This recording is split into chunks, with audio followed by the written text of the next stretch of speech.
realized that the vision of our CEO, Mr. Velammal, was in concurrence with a paradigm shift in education that is happening in most progressive schools today. And that is that the children must be taught how to think, not what to think. Education is a progressive discovery of one's own ignorance. Schools that are going to be relying on mere memorization or measuring students' abilities by standardized tests, I'm sure are going to become redundant very soon. Anybody with a smartphone and a Wi-Fi connection can have all the knowledge of anything around the world from any place where he is in. It could be a remote village, a town, or a small taluk. The child who's seeking admission in kindergarten in 2017 will graduate in the third decade of the 21st century. So if you calculate that, he would graduate in 2031, maybe retire by 2065 or more. But the world into which this young student is going to step into is going to have lots of challenges, opportunities, difficulties maybe, which we cannot even visualize today.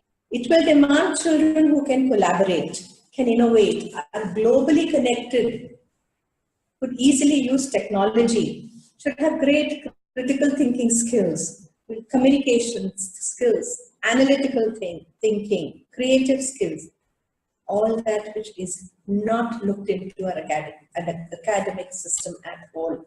They will need to know how to make their choices and also to be able to respond quickly. That is what tomorrow's education will need preparation for. More than the ability to memorize and recall information, I think what we need to look at is the ability to find, sort, analyze, critique, share, discuss, and create that information, find that information. Simply put, they need to be able to move from being knowledgeable to be able to use the knowledge that is available to them. We need schools that will nurture, that will be giving them a loving atmosphere, that will celebrate learning, not only teach, respect childhood, enhance their metacognition skills to make them successful citizens of the 21st century. An environment that is conducive not only to academic growth, but also to social, emotional, physical, and cognitive development. Not to forget that it has to be a safe and supportive environment, a creative atmosphere that promotes self-discipline, motivation, and excellence. To sum it all up, I would say that the pillars of a good education system is a well-rehearsed, well-researched curriculum, which enhances life skill training.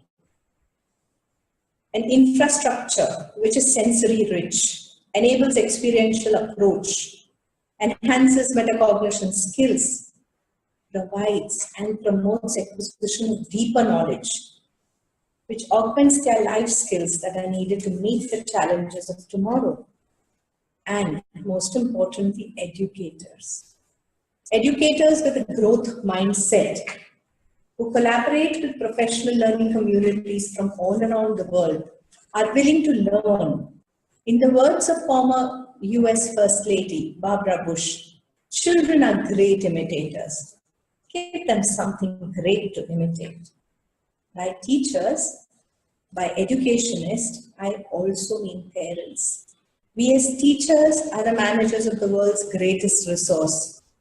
Whatever we say, feel, and do creates a ripple effect that influences and affects the present and the future of the collective consciousness of Earth.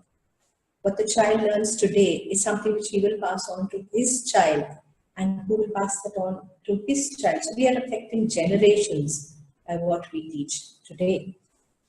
The 8 key competencies of what we want the child of tomorrow to be ready for are curiosity, creativity, criticism, communication, collaboration, compassion, composure, and citizenship. And most of all, schools, parents, the teaching community, extended family, what we need to give our children to be able to cope the challenges of tomorrow is the power to dream, the power to discover, the power to deliver, the power to be a change agent, the power to develop, the power to lead, and most important is the power to be the best me. Thank you for providing us insights to help us understand the kind of future our kids need to prepare. It really sounds scary that our children will be in 2031 passing out and we don't know what skills we need to prepare them for. I will start putting the questions that some of our parents have shared. I think the first question is, while you tell us that these are the things that are required for future, what is the criteria that should parents have in selecting schools today? Any insights, Manveen, that you can provide? As parents, I think you are the best judge as to what your child's capabilities and limitations are. You are the person who knows what your vision for the child is. Choose a curriculum that is related to all these answers. Of course, check the infrastructure, check the hygiene, the safety, the teacher quality, which is most important because your child is going to be with the teacher for the maximum time in school. What is the difference in a Montessori school and a nursery school? A lot of parents have these choices and they are wondering what would suit them best. Montessori education is based on a scientific research done by Maria Montessori, and it deals more with teaching materials that make learning successful. Under nursery or kindergarten, there are a lot more forms of education that is followed, like the Waldorf, like the Reggio Emilio, and Eton House, and of course, what the state syllabus has to offer. So, choosing what you think. If your child is going to be a hands-on learner, I would say Montessori is better. Depending upon your child's learning style, that is what is going to make it easy for you to make the decision. How would children who have studied in foreign schools be able to adapt to the Indian schools here, Manveen? As you're all aware, the difference between the international education and the education and the school system that is followed in India is vast. Of course, most children are very adaptable. They quickly follow in line, but it takes a little long. Some questions on the preparation. A lot of these schools are having interview for kids who are going to join the schools for the first time. Manveen, so how do we prepare them for the interview? I personally don't believe in interviews. Okay. But if you have to, I would say that please be encouraging to your child. Neuroscience has proved that a part of our brain shuts off when it feels it's threatened, or like in the case of an interview, in an examination, or when you are put in a situation where people are watching over you. So that is not something we would want our child to go through at that time. So encourage. Make him feel good. Make him feel it's just like another outing. Let him know what he is doing. Make sure that he feels confident when he has to face the interview. How should we prepare our children who are going to go to the school for the first time? I think the parent needs to be prepared first, because most of the time it's the parent who has to be weaned away, especially if it's the first child. What we need to do is, of course, prepare ourselves confidently. Please start telling the child a week or so in advance that we will be going. Make sure you tell him that it's a fun place. He's going to meet friends. He's going to learn so much more. There's going to be craft. If you are going to be worried, your child is going to worry, why is my mother sending me to a place where she is not unsure of? So what we need to do is make the child understand from your body language and cues that yes, you are comfortable that the child is going there. So he's confident it's a safe place. And once he feels that, he will surely go happily. Is play school really required before joining nursery? Play school helps enhance the social skills that are needed. Of course, academic also. It also enhances their motor abilities, fine motor, gross motor uh, activities are being given to enhance all this. Also remember that right now in India, we are now moving away from the joint family structure to a nuclear structure, where it's only exposed to two parents, there's not much communication happening, and also how much can the parents do. But I would suggest only if you feel the school is good for your child. Make sure the quality of people and infrastructure that you're going to send your child to is good.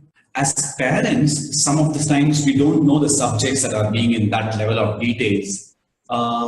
Traditionally, we have been sending our children for additional tuition classes, but now we have some digital classes that are available. What would your viewpoint be, Manveen, on some of these? Again, this would also matter on the choice of school that you have made.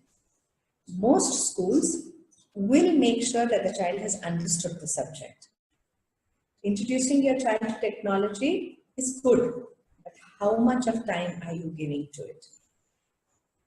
A new learning is always good for all of us, not only for the child. But make sure that you're clear about how much time they're spending with technology, what they're watching. It has to be under adult supervision because they're too young to know what they're logging into. And of course, spend more time with the child than with technology. What is the role of parents in educating kids, Manveen?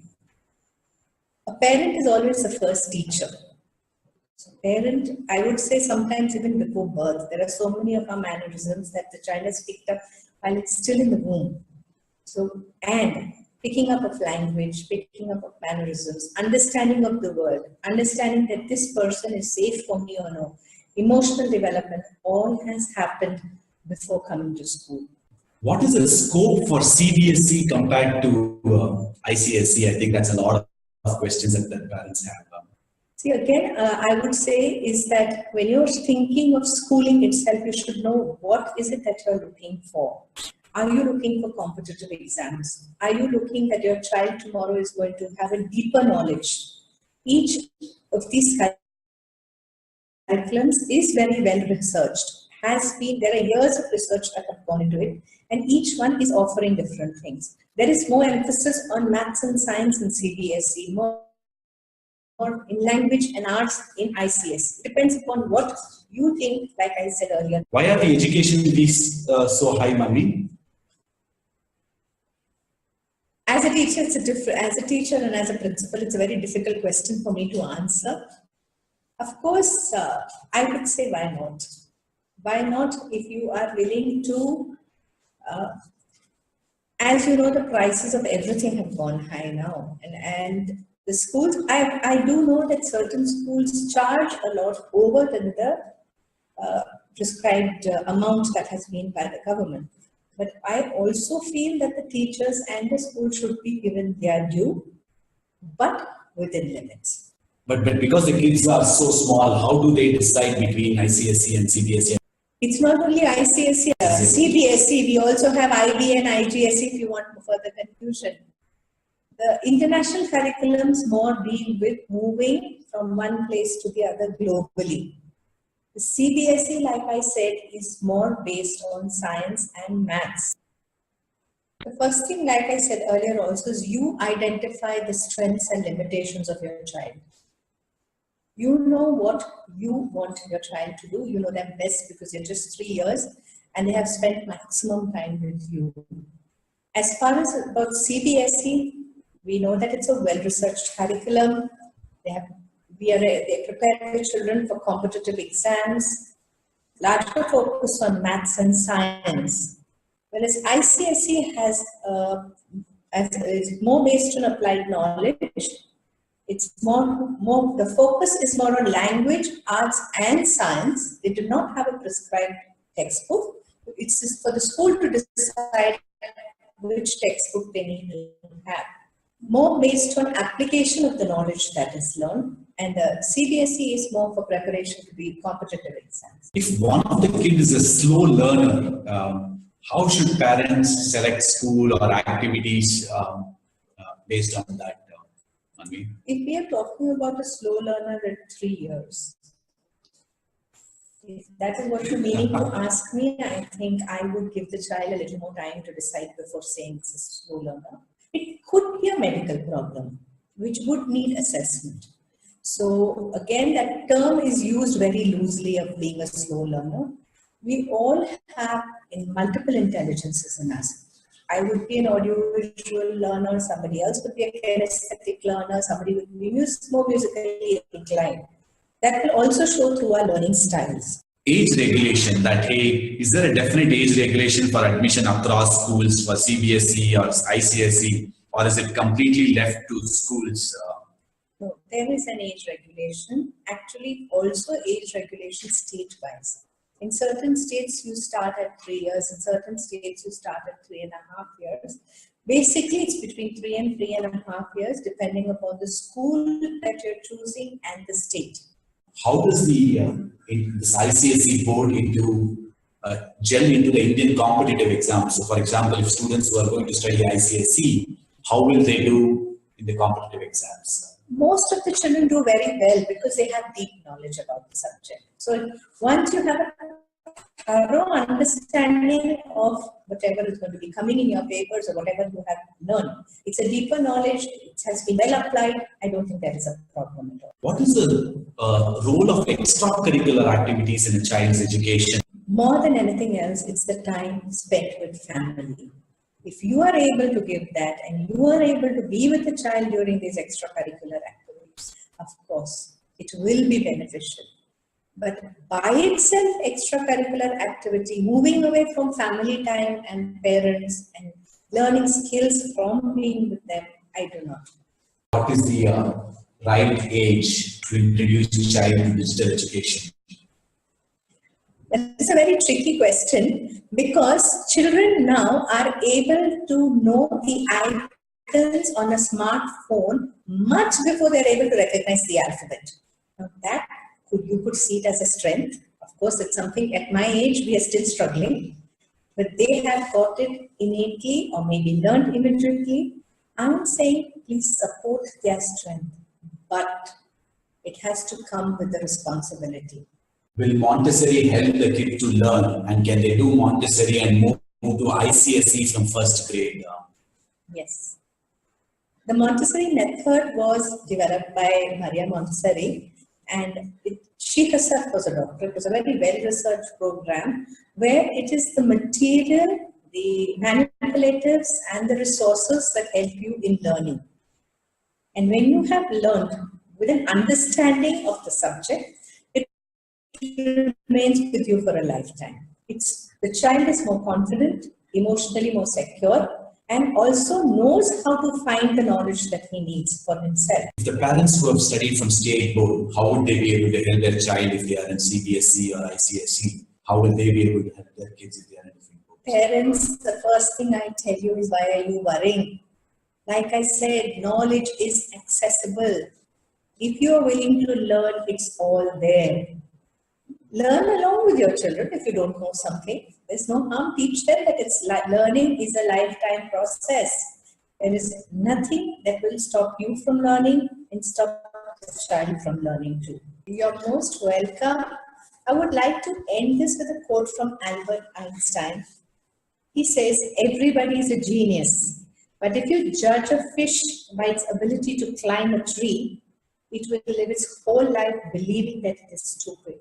Like I said, please look at the strengths of your child. Nurture those strengths. Make sure he becomes a confident learner and let him know that what he doesn't know, there's still scope for learning.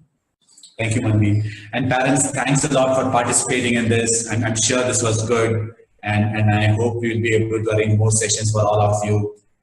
We request you to share this session's feedback. Please feel free to write your feedback that is critical so that we can help you, help us to help you. We can bring in, we can do this in next session with that specific topics and things like that. Thank you. Thanks a lot.